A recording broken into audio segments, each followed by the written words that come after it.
On our 22nd anniversary, my husband said he was saving lives in surgery. But instead of the hospital, he was in the back seat of his car with a young nurse. A week later, after my little trap, he couldn't even sit in that car without breaking into a sweat. And the whole city knew why. My name is Denise. I'm 49 years old, and until last Tuesday, I thought I was married to a hero. The morning air in our kitchen still held the scent of yesterday's coffee, that bitter reminder of routine conversations that had become as predictable as the weather forecast. The refrigerator hummed its mechanical lullaby while I arranged Marcus's favorite breakfast: scrambled eggs with chives, wheat toast cut diagonally, orange juice in the blue glass he'd insisted on since medical school, 22 years of the same blue glass, 22 years of the same morning ritual. Marcus shuffled in wearing his hospital scrubs, those forest green cotton uniforms that had always made him look like he was perpetually ready to save someone. His hair was perfectly styled, unusual for someone who supposedly worked a double shift. His cologne lingered in the air, a woody scent that seemed too deliberate for a man who claimed he'd been elbow deep in trauma cases all night.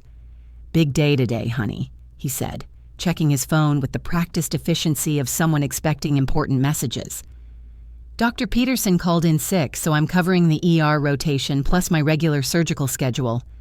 I nodded, spreading butter on his toast with mechanical precision. That's a lot of responsibility. Someone has to step up. He kissed my forehead with the distracted affection of a man whose mind was already somewhere else. "Don't wait up tonight. This could go past midnight." The door closed behind him with a soft click that somehow felt final. I stood at the kitchen window, watching his silver BMW disappear around the corner, noting how he turned left toward downtown instead of right toward Memorial Hospital, a small detail that lodged itself in my chest like a splinter. The list of small inconsistencies had been growing for months, tiny fractures in the foundation of our marriage that I'd been too trusting or too afraid to examine closely. His phone, which had never required a password in 22 years, suddenly protected by Face ID. "Hospital security protocols," he'd explained when I asked to check the weather app. Late-night emergency surgeries that never appeared in the local news, despite Marcus's previous habit of sharing dramatic save-the-day stories over dinner. Scrubs that returned home cleaner than when they left, without the antiseptic smell that used to cling to his clothes like a badge of honor. $847 charged to our joint credit card at Victoria's Secret, explained away as a surprise gift I'm returning because the size was wrong. The surprise never materialized, and the return never processed. New workout routine at the gym, despite 22 years of Marcus claiming that surgery was exercise enough. Text messages that made him smile in ways I hadn't seen since our honeymoon. Messages he'd quickly minimize when I entered the room. But today was different. Today was our anniversary, and I'd spent the entire afternoon preparing his favorite meal: herb-crusted salmon, roasted fingerling potatoes, asparagus grilled to the exact tenderness he preferred, and a chocolate soufflé that required precise timing to achieve the perfect rise.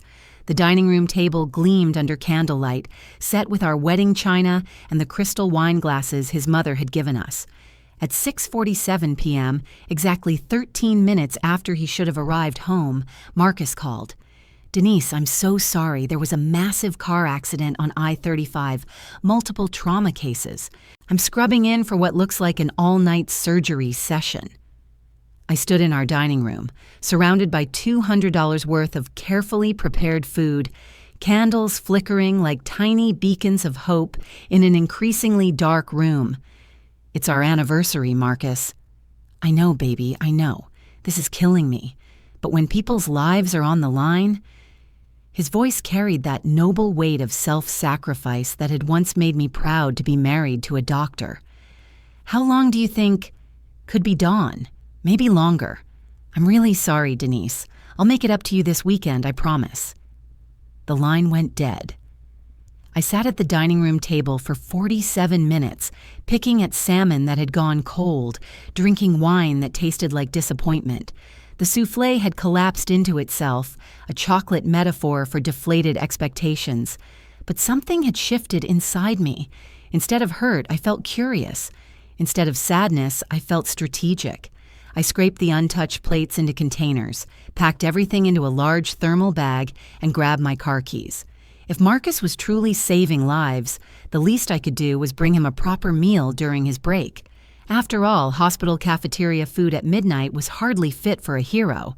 Memorial Hospital's emergency room was quieter than a library on Sunday morning.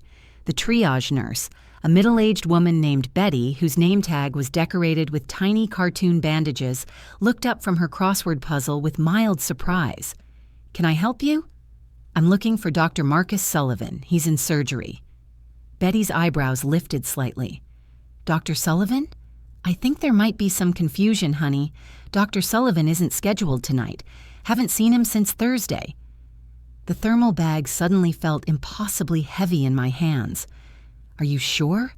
He said there was a major car accident, multiple trauma cases."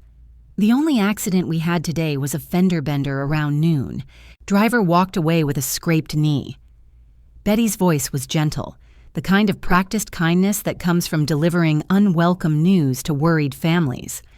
"Maybe he's at Regional Medical? Sometimes doctors cover multiple hospitals." But I knew. Deep in that place where wives store inconvenient truths, I knew Marcus wasn't at Regional Medical. He wasn't saving lives or performing heroic surgeries. He was somewhere else, doing something else, with someone else. I drove home in a fog of disbelief that was slowly crystallizing into something harder and more focused.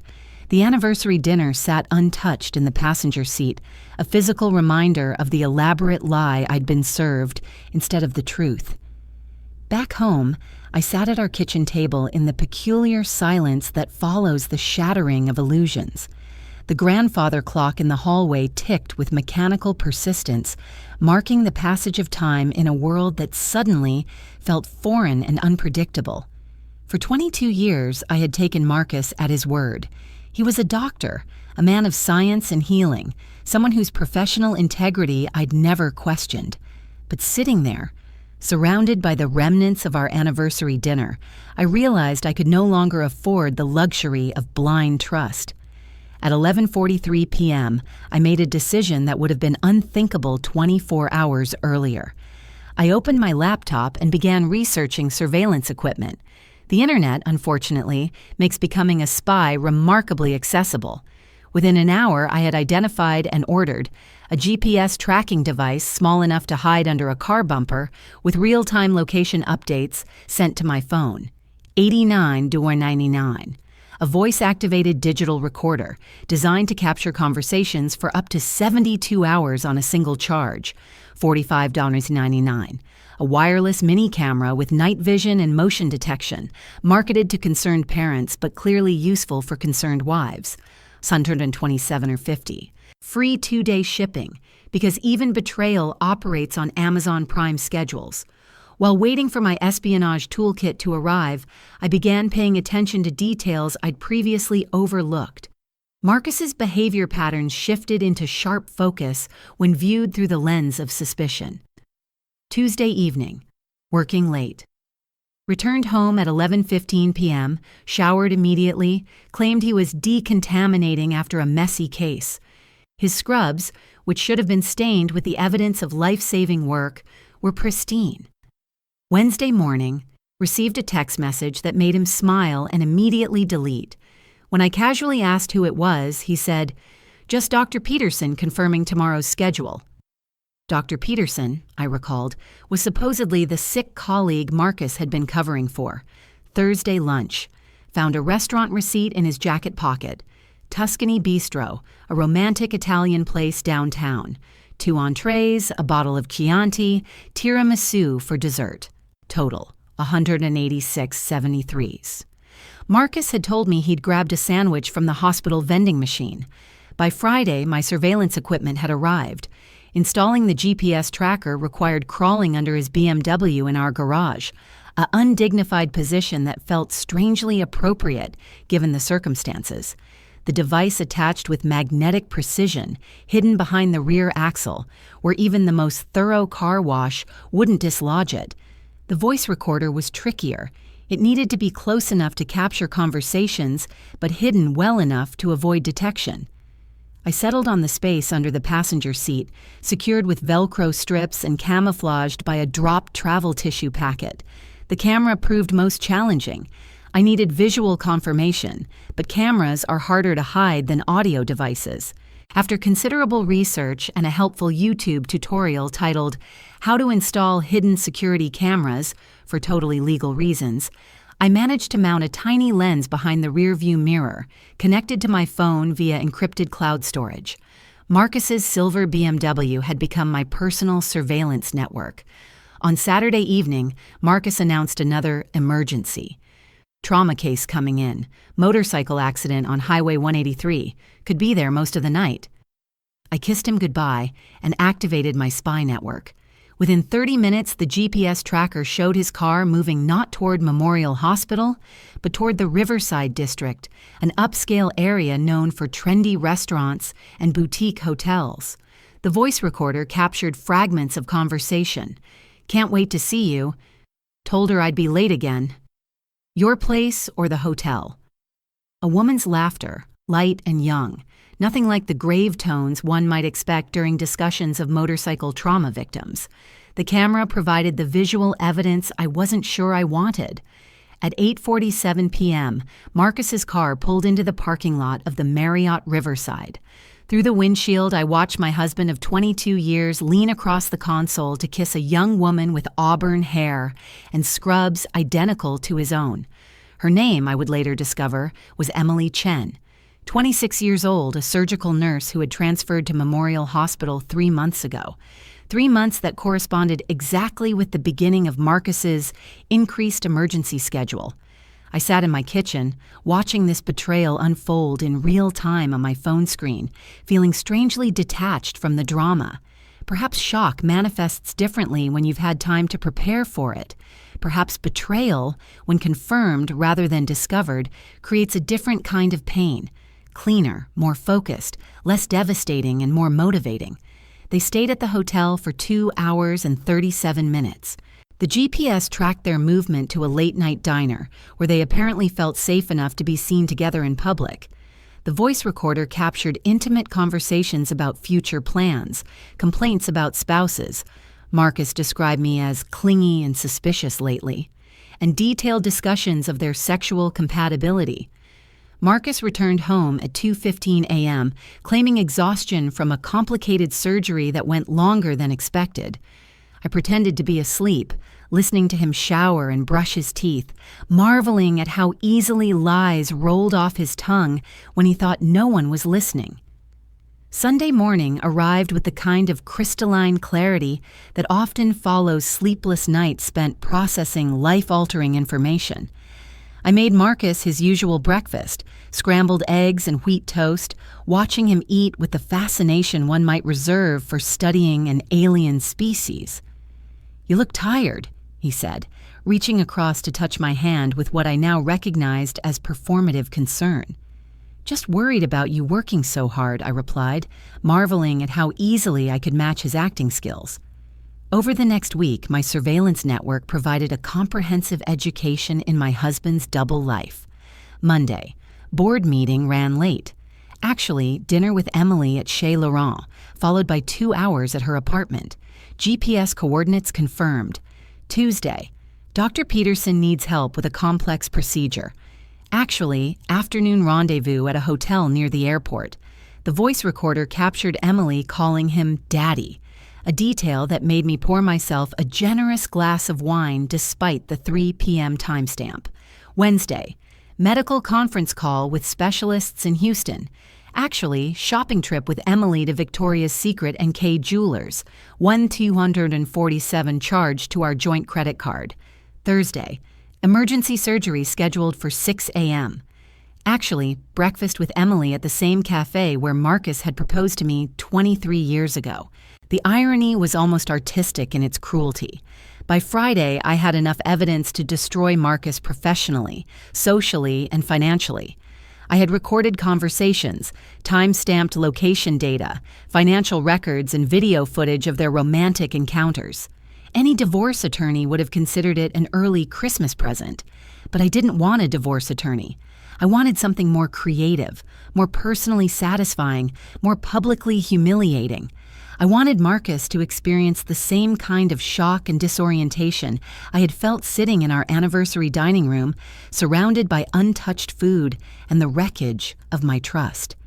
Revenge, I was learning, is an art form that rewards patience and precision.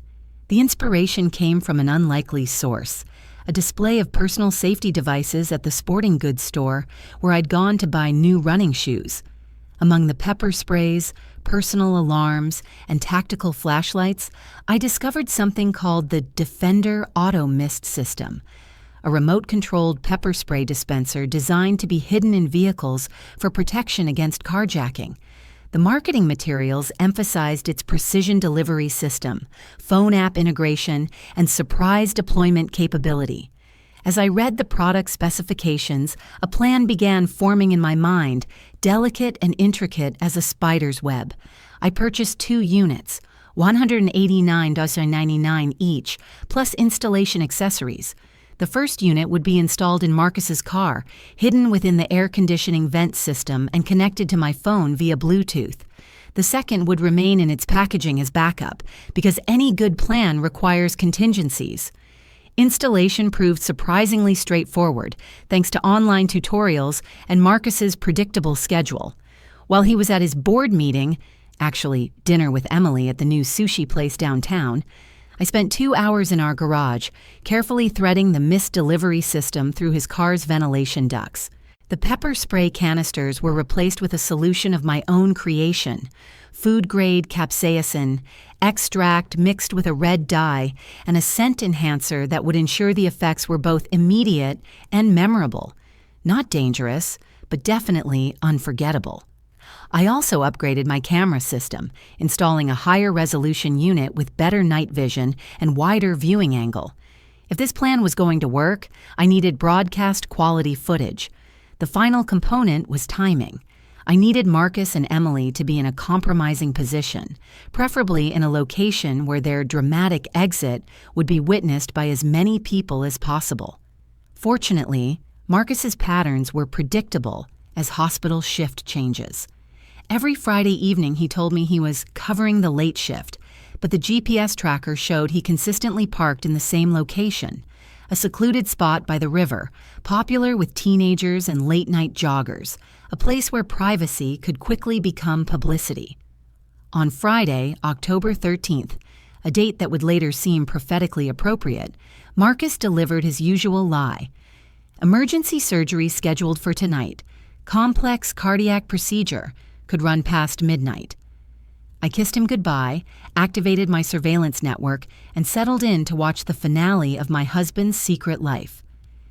At exactly 7:23 p.m., Marcus's BMW appeared on my tracking screen, moving toward the river district with GPS precision that had become as predictable as his lies.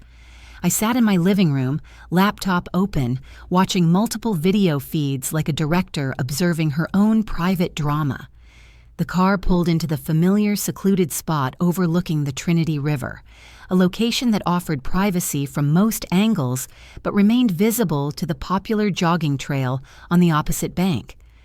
Through my enhanced camera system, I watched Marcus adjust the rearview mirror, not to see behind him, but to watch himself preparing for his performance. At 7:31 p.m., Emily's Honda Civic appeared on the scene. She emerged wearing a black dress that was clearly chosen for easy removal, carrying a small overnight bag that suggested optimistic planning for extended activities. They embraced in the parking area with the passionate urgency of lovers who believe themselves unobserved. Marcus had his hands in her hair. Emily pressed against the car door with theatrical romance. The voice recorder captured their conversation. "I missed you today," Emily whispered. "We were at the hospital together for 8 hours, Marcus replied, his voice carrying amusement. "That's different. There, you're Dr. Sullivan. Here, you're just mine." Just mine. The possessiveness in her voice might have hurt if I hadn't been so focused on the technical aspects of my operation. They moved into the car's back seat with practiced efficiency, clearly a routine they had perfected over multiple encounters. The interior camera provided unfortunately clear documentation of their familiarity with this scenario. I waited. Patience had become my greatest weapon, and timing would be everything. At 8:15 p.m., a group of evening joggers appeared on the opposite trail, their reflective gear visible in the fading light. Perfect witnesses, close enough to observe but far enough away to avoid direct involvement. At 8:17 p.m., both Marcus and Emily had shed their outer clothing, lost in the kind of passion that makes people forget their surroundings, their responsibilities, and their vulnerability. At 8:18 p.m., I activated the pepper spray system. The mist deployed through the air conditioning vents with invisible precision, filling the car's interior within seconds. The enhanced capsaicin solution was designed to be odorless until it contacted mucous membranes, at which point it would create an immediate burning sensation in eyes, nose, and throat. The reaction was instantaneous and spectacular. Through my camera system, I watched Marcus suddenly convulse, his hands flying to his eyes, his voice rising in alarm. "What the hell?" Emily's scream pierced the evening air as she scrambled for the door handle, her eyes streaming, her voice hoarse. "I can't see, I can't breathe." They tumbled out of the car simultaneously, both completely naked, both temporarily blinded by the pepper solution, both coughing and gasping in full view of the jogging trail. The red dye component ensured they would be visibly marked for hours, scarlet letters worn on their skin rather than sewn onto their clothing. Marcus stumbled around the car, trying to locate his clothes while rubbing his eyes, which only spread the solution and intensified the burning. "Denise!" he shouted, as if somehow knowing I was responsible. "Denise!" Emily had found her purse and was attempting to call someone, but the pepper solution on her fingers contaminated her phone, making it impossible to operate. She stood naked beside the river, crying from pain and humiliation in equal measure. The joggers on the opposite trail had stopped running and started recording. In the age of smartphones, privacy is always one viral video away from becoming public entertainment. "Oh my God, is that Dr. Sullivan?" one of the joggers called to her companion, her voice carrying clearly across the water. "From Memorial Hospital?" "Get the car keys!" Marcus screamed to Emily, but the keys were somewhere in the contaminated interior, and neither of them could see clearly enough to search effectively. A park security guard, drawn by the screaming and growing crowd of onlookers, arrived on the scene with professional confusion. "Sir, ma'am, are you injured? Do you need medical assistance?" "My car," Marcus gasped, still rubbing his eyes. "Something's wrong with my car." The security guard, a middle-aged man who had clearly seen his share of unusual situations, maintained professional composure despite the bizarre circumstances. "Sir, I'm going to need you to put some clothes on." But their clothes were inside the contaminated vehicle, and approaching the car only intensified their symptoms. They were trapped in a perfect cycle of nakedness and humiliation. By this point, the crowd of onlookers had grown to include several cyclists, more joggers, and a family with children who were quickly relocated by horrified parents. Someone had called the fire department, adding official emergency vehicles to the growing spectacle. The fire department arrived with full hazmat protocols, treating the situation as a potential chemical attack. Marcus and Emily were hosed down with industrial-strength solution, examined by paramedics, and questioned by police officers who struggled to maintain straight faces while taking statements from two naked, pepper-sprayed adults caught in flagrante delicto in a public park. "Any idea what might have caused this reaction?" the fire chief asked Marcus, who was now wrapped in an emergency blanket and resembling a defeated superhero. No, we were just talking," Marcus stammered, apparently deciding that admitting to adultery was preferable to admitting ignorance about chemical attacks. "Talking," the fire chief repeated with the kind of deadpan delivery that suggested extensive experience with obvious lies. in the back seat, without clothes, for conversation purposes. Emily, meanwhile, had managed to contact someone, presumably a friend, who arrived with emergency clothing and the kind of mortified expression reserved for 3 a.m. jail pickups and unexpected hospital visits. The local news crew arrived just as Marcus was being helped into his own emergency clothing, creating footage that would circulate on social media for weeks. The headline would eventually read, "Local doctor caught in chemical romance at River Park." Marcus's BMW was towed for hazmat inspection, though it was eventually returned with nothing more than a recommendation for professional interior detailing and the lingering scent of capsaicin.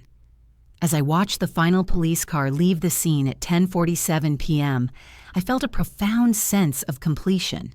Not satisfaction, exactly, but the kind of closure that comes from seeing justice served with precision and public documentation. Marcus didn't come home that night.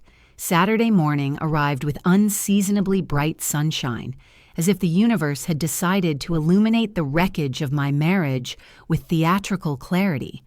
I made myself coffee, just 1 cup, a luxury I hadn't enjoyed since the early days of our relationship when Marcus demanded fresh coffee available at all times, and settled at the kitchen table with my laptop. The internet had been busy overnight. River Park pepper spray incident goes viral led the local news website, complete with blurred but recognizable footage of the previous evening's entertainment. The comment section was particularly enlightening. "Isn't that the doctor from Memorial? My cousin works there." Plot twist. Wife probably set this up. Good for her. Chemical warfare in the name of love. Modern romance at its finest. Anyone else think this is better than reality TV? Social media had been equally productive. Pepper spray affair was trending locally, and someone had created a meme featuring Marcus's startled face with the caption, "When your side piece becomes your spice trap." The internet's capacity for creative cruelty never ceased to amaze me. My phone rang at 8:47 a.m. Marcus's name appeared on the screen with almost comic timing. Denise. His voice was hoarse, probably from the pepper solution, but possibly from screaming. "Good morning, Marcus. How was your emergency surgery?" A long pause filled with what sounded like controlled breathing exercises. "We need to talk." "Do we? I thought you'd be too busy with your medical emergencies to chat." "Denise, please, I can explain."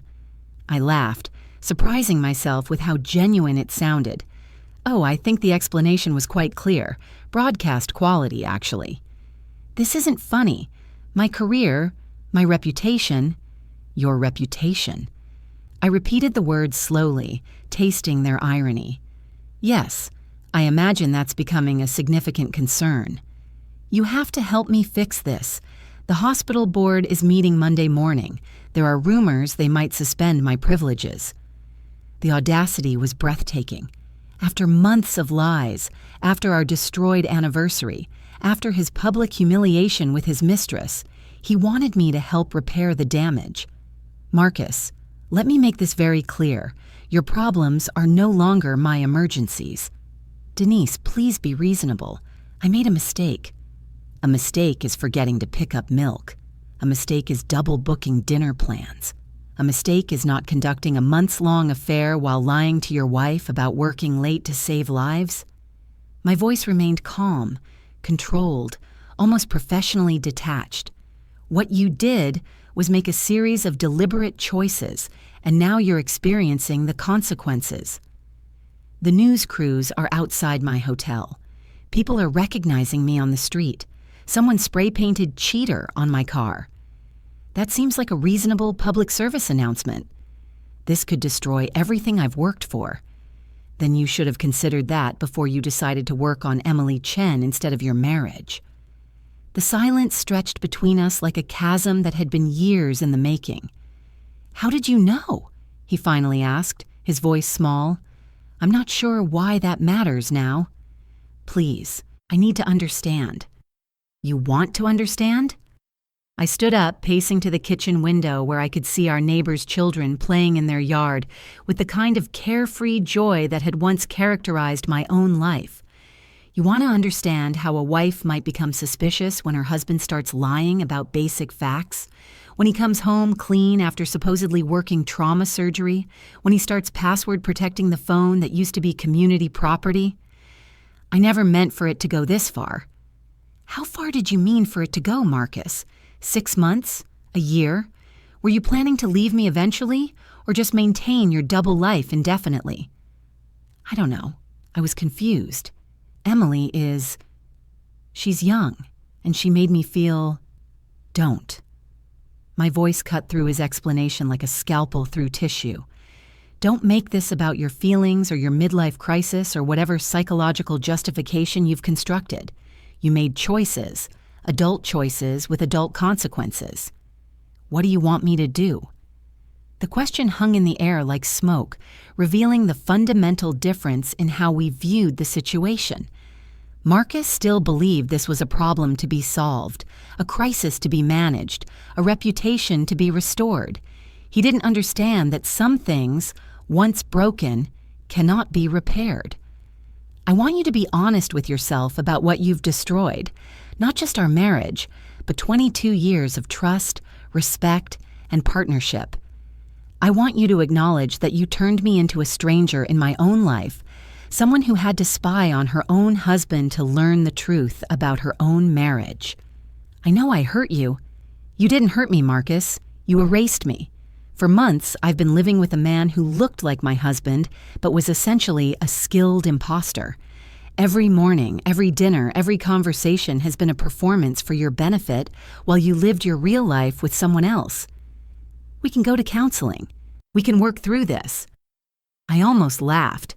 The idea of counseling, of sitting in some therapist's office trying to rebuild a foundation that had been systematically demolished by termites, struck me as profoundly absurd. Marcus, there's something you need to understand. I don't want to work through this. I don't want to rebuild our marriage or restore your reputation or pretend this was a temporary lapse in judgment. I want you to experience exactly what you put me through. The disorientation of discovering that your life isn't what you thought it was. So what happens now? Now you figure out how to live with the consequences of your choices. I've already contacted a divorce attorney, Patricia Williams. You might know her. She handles most of the high-profile cases in the city. She seems particularly enthusiastic about this one. Denise, please. I'm blocking your number after this call. All further communication goes through Ms. Williams. Your clothes are packed in suitcases by the garage door. I've changed the locks, and I've documented everything for the divorce proceedings. You can't just throw away 22 years. I'm not throwing away 22 years, Marcus. You already did that when you decided Emily Chen was worth more than our marriage vows. I ended the call and immediately blocked his number, feeling a strange sense of lightness, as if I'd been holding my breath underwater for months and finally surfaced. The house felt different without the weight of his lies filling the corners. Quiet but not empty. Peaceful but not lonely. For the first time in years, I had complete privacy, complete honesty, complete control over my own environment. I made myself a second cup of coffee and opened my laptop to research European vacation packages. After 22 years of Marcus's surgical schedule dictating our travel plans, I was suddenly free to visit any destination that didn't require consideration of hospital conferences or medical emergencies. The doorbell rang at 2:15 p.m. Through the window, I could see a news van parked at the curb and a reporter with perfectly coiffed hair holding a microphone. Mrs. Sullivan, I'm Jennifer Hayes from Channel 7 News. We'd like to get your perspective on last night's incident involving your husband. I opened the door with a smile that felt genuine for the first time in months. I'm afraid you're mistaken, I told the reporter. I'm not Mrs. Sullivan anymore. I'm Denise Carter, and I have absolutely no comment about Dr. Sullivan's personal life or poor decision-making skills. The reporter's eyebrows lifted with interest. Are you saying you're filing for divorce? I'm saying that Dr. Sullivan's problems are his own responsibility now.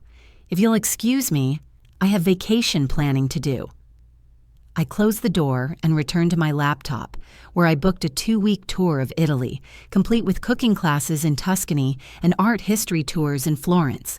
The kind of cultural immersion that Marcus had always dismissed as tourist nonsense, but that I had dreamed about since college.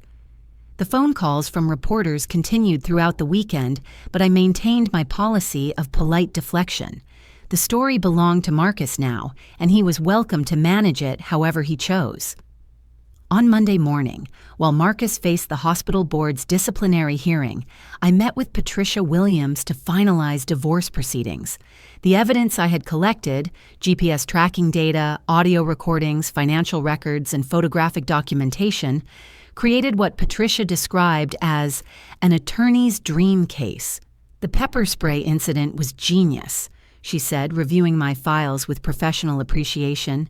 Public humiliation tends to motivate quick settlements. Cheating spouses hate drawn-out proceedings when their affairs become community entertainment. I wasn't thinking about legal strategy, I admitted. I just wanted him to experience some consequences. Well, you've certainly achieved that. Dr. Sullivan's attorney called this morning asking about expedited proceedings. Apparently, he's eager to minimize public attention. Marcus's professional consequences proved more severe than his personal ones. The hospital board, while unable to discipline him for adultery, found sufficient grounds for suspension based on conduct unbecoming a medical professional and behavior that compromises patient trust in medical institutions. The suspension was unpaid and indefinite, pending further review. The local medical community, it seemed, took a dim view of physicians who made front-page news for extramarital pepper spray incidents. Emily Chen, meanwhile, had transferred to a different hospital in Austin, presumably finding the Dallas medical scene less welcoming after her starring role in the viral video. By Christmas, the divorce was finalized with terms heavily favorable to my financial security. Marcus had been eager to conclude proceedings quickly, apparently hoping that private resolution might eventually lead to public forgetting.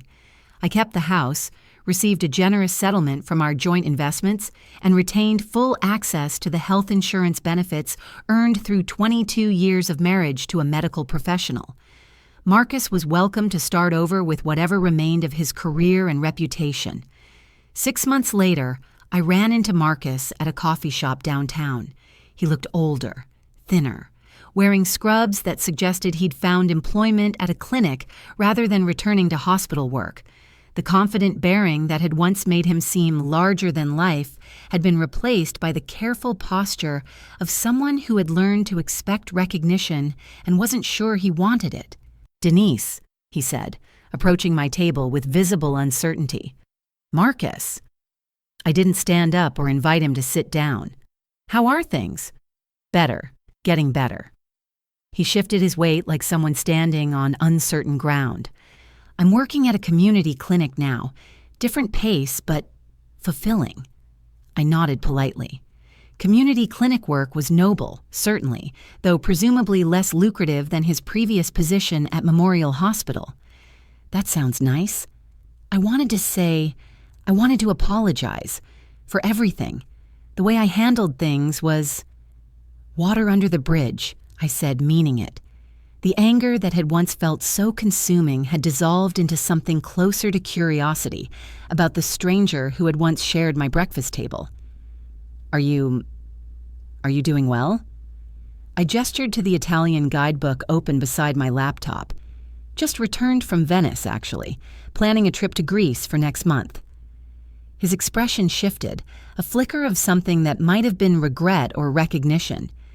During our marriage, I had never traveled alone, never made vacation plans without consulting his surgical schedule, never prioritized my interests over his professional demands.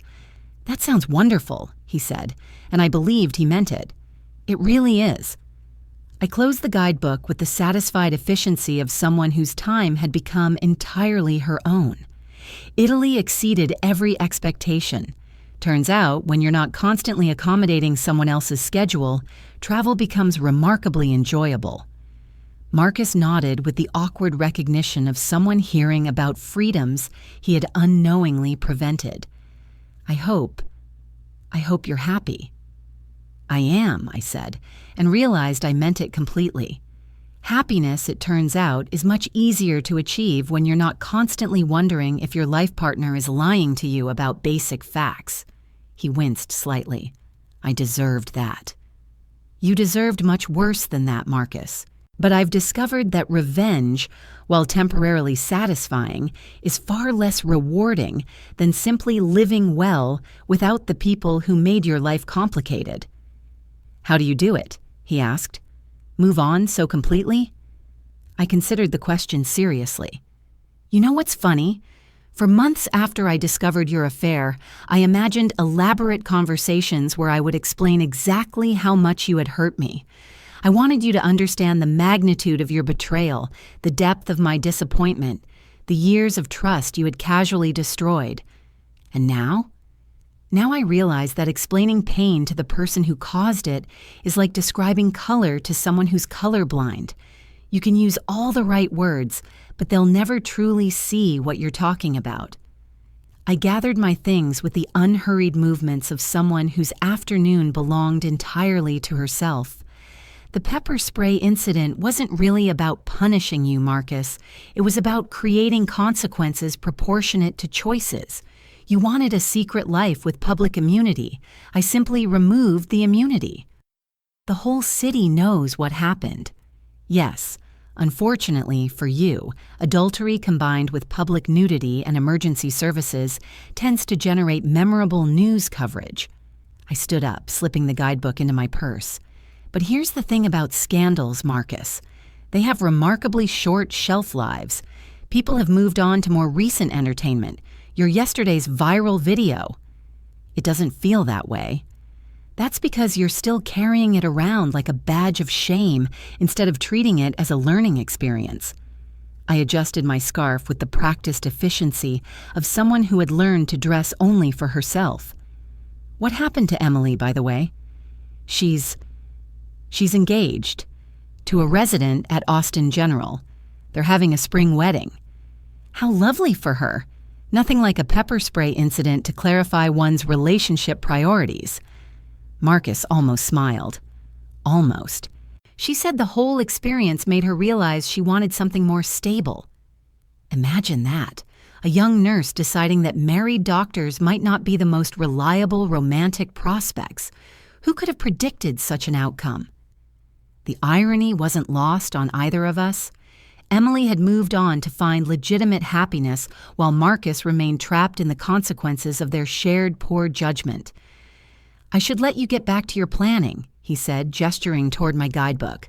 "Greece is surprisingly complex to navigate.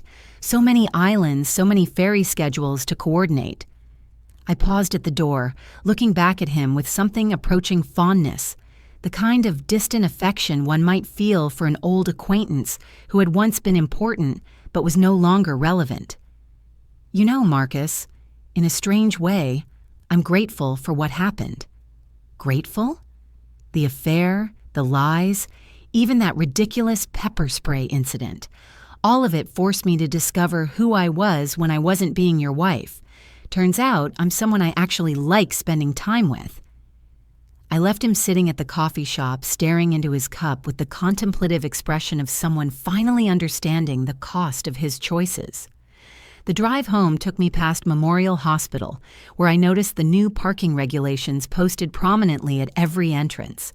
No overnight parking in employee areas. Vehicles left unattended may be subject to security inspection. Apparently, my pepper spray incident had inspired new institutional policies. One might call it an unintended public service, protecting future spouses from similar vehicular betrayals through enhanced parking oversight. My phone buzzed with a text from my travel agent. "Your Athens hotel is confirmed.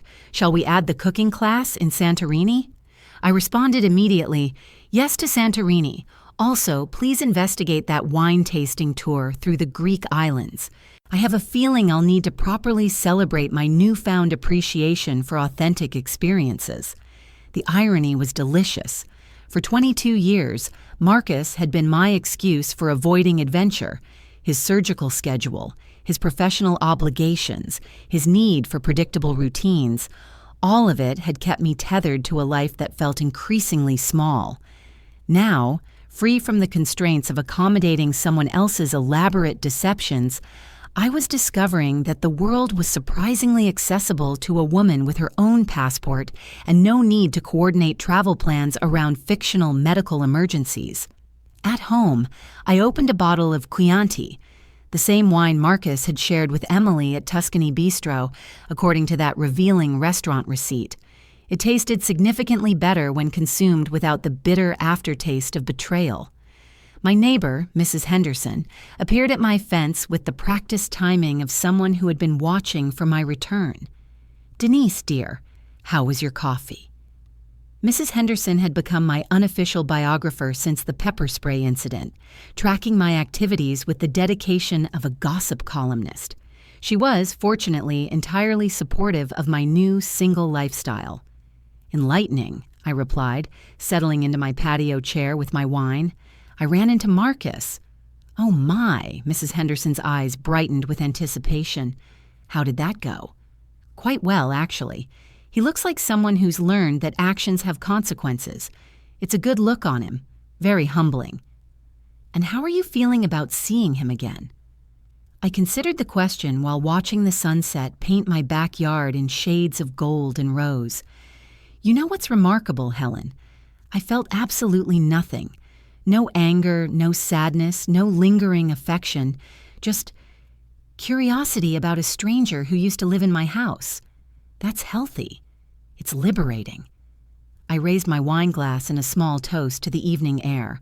For months I was so focused on what Marcus had taken from me, trust, security, 22 years of marriage, that I didn't realize what he had actually given me, which was permission to stop pretending I was happy with a life that had become too small for me.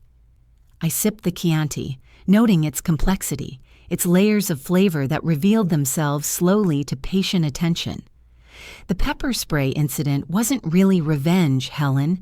It was more like emergency surgery. Sometimes you have to cut away the diseased tissue before the healthy parts can heal properly. Mrs. Henderson nodded with the sage approval of someone who had weathered her own marital disappointments. "And now?" "Now I'm planning to island hop through Greece, take cooking classes from actual Italian grandmothers, and learn enough Spanish to navigate South America without constantly asking for directions." I gestured toward my house, where every room had been rearranged to suit my preferences rather than accommodate someone else's fictional requirements. "It turns out, life after betrayal isn't a consolation prize. It's an upgrade." "What about dating? Any interest in meeting someone new?" I laughed, surprising myself with how genuine it sounded. "Helen, I've just spent 6 months learning how to be alone without being lonely. I'm not about to complicate that achievement by introducing new variables." "Fair enough." "Besides," I added with a grin that felt deliciously mischievous, "after 22 years of marriage to a man who lied about working late, I find the idea of dating rather quaint. Why would I want to spend my evenings wondering if someone is telling me the truth when I could spend them knowing exactly where I am and what I'm doing?" Mrs. Henderson raised her own wine glass. Apparently, our conversation had inspired her to retrieve refreshments from her kitchen. "To independence. To authenticity," I countered. "And to pepper spray as a tool for social correction." We drank to that. Two women who had learned that sometimes the best revenge is simply living well enough to make your former problems irrelevant. 3 years later, I received an invitation to Marcus and Emily's wedding. Yes, you read that correctly. Marcus and Emily, the same Emily Chen who had shared his pepper spray experience at the river park, were getting married. Apparently, true love can survive public humiliation, career destruction, and chemical weapons deployment. The invitation was elegant, expensive, and addressed to Ms. Denise Carter, with the careful precision of people who had learned not to make assumptions about divorced women's preferred titles. I RSVP'd, unable to attend, with a note that simply read, "Wishing you both the happiness you deserve." Because here's the thing about revenge that nobody tells you. Eventually, it becomes irrelevant. The people who hurt you either learn from their mistakes and become better humans, or they don't. Either way, their journey becomes separate from your own. Marcus, according to mutual acquaintances, had indeed learned valuable lessons about honesty, commitment, and the importance of keeping one's romantic activities in private locations with proper ventilation. Emily had apparently forgiven his initial deception in favor of his subsequent devotion to transparency and truth-telling. They deserved each other in the best possible way. I, meanwhile, had discovered that post-divorce life offered advantages I hadn't anticipated during 22 years of marriage to a medical professional. No more dinner conversations dominated by surgical anecdotes and hospital politics. No more social gatherings where I was introduced as Dr. Sullivan's wife rather than by my own name and accomplishments. No more vacation destinations chosen based on medical conference locations and continuing education requirements. No more pretending to find Marcus's colleagues charming when they were actually insufferable. And, most importantly, no more lying awake at night wondering if the person sleeping next to me was the same person I had married or an elaborate imposter who had gradually replaced my husband through years of small deceptions. The pepper spray incident had become a local legend, retold at dinner parties and used as a cautionary tale about the creative potential of betrayed spouses. I was occasionally recognized as that woman who pepper sprayed her cheating husband's car, which had become my unofficial title among people who appreciated creative justice. I didn't mind the recognition. In fact, I had embraced it as a badge of honor, because here's what I learned about revenge.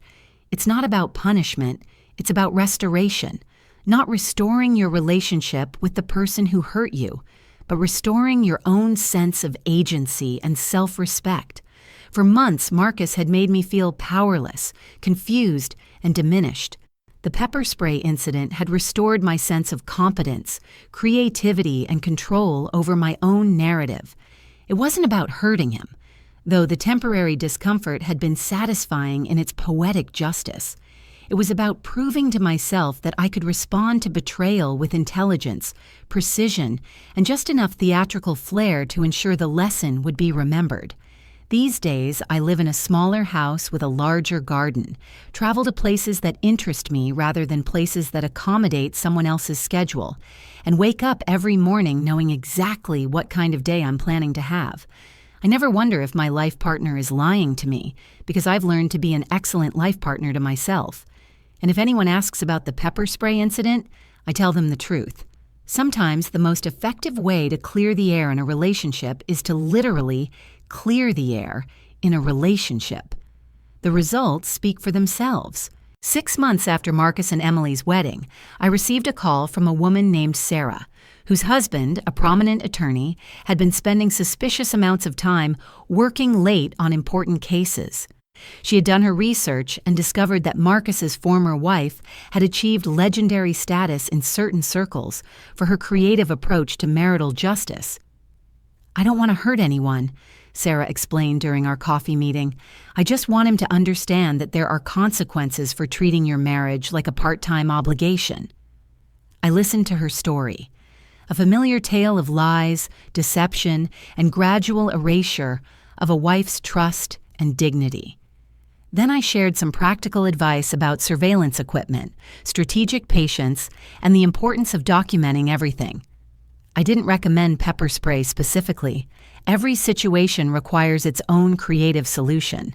But I did suggest that sometimes the most loving thing you can do for someone is to ensure they experience the natural consequences of their choices. 6 weeks later, Sarah's husband's law firm partnership meeting was interrupted when his car alarm went off in the parking garage, drawing partners and associates to witness him and his paralegal emerging from his Mercedes in various states of undress, covered in purple hair dye and glitter. Purple hair dye, as it turns out, takes weeks to completely fade. Glitter is essentially permanent. Sarah sent me a postcard from Paris 3 months later. "Learning to paint watercolors," she wrote. "Turns out I'm quite artistic when I'm not spending all my time wondering what my husband is really doing at work. I've started an informal support group for women in similar situations. We meet monthly at a wine bar downtown, sharing strategies and celebrating victories. The group has grown from 3 women to 15, which says something either about the prevalence of unfaithful spouses or about the appeal of creative justice, or perhaps both. We call ourselves the Accountability Association. Our motto, helping husbands experience the natural consequences of poor decision-making since 2019. I'm thinking of writing a guidebook.